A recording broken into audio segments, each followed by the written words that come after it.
আসসালামু আলাইকুম বন্ধুরা, কেমন আছেন?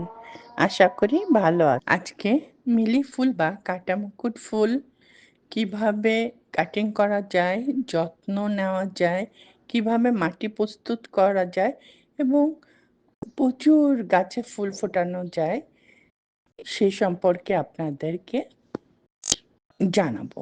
মিলি বা কাটা মুকুট ফুল সারা বছরই ভালো হয়, তবে শীতকালে একটু বেশি হয়। কিন্তু আমরা যারা কাটা মুকুট বা মিলি ফুল গাছ লাগাই, সবাই একটি সমস্যায় পড়ি, সেটা হলো গাছে ফুল না আসা। আজকের আপনারা ভিডিওটি পুরোটা দেখলেই বুঝতে পারবেন কিভাবে গাছে প্রচুর ফুল আসে। মিলি গাছ লাগানোর আগে প্রথমে আমাদের টবে মাটিটি প্রস্তুত করে নিতে হবে। আমি এখানে 50% গার্ডেন সয়েল, 25% বালি, 25% জৈব সার আর কিছু নিমখোল দিয়ে মাটি তৈরি করি।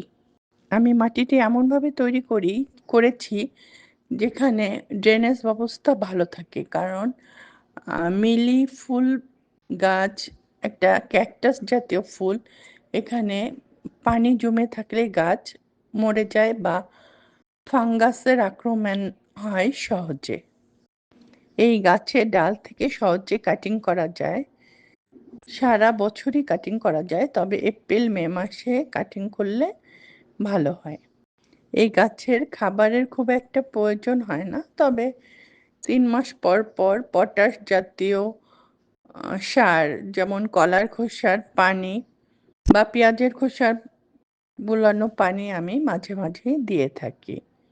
আর রোগবালাই নেই বললেই চলে, তবে অন্য গাছে আমি যখন ফাঙ্গিসাইড দেই 3 মাস পর পর, তখন আমি কাটা মুকুট গাছেও দিয়ে থাকি।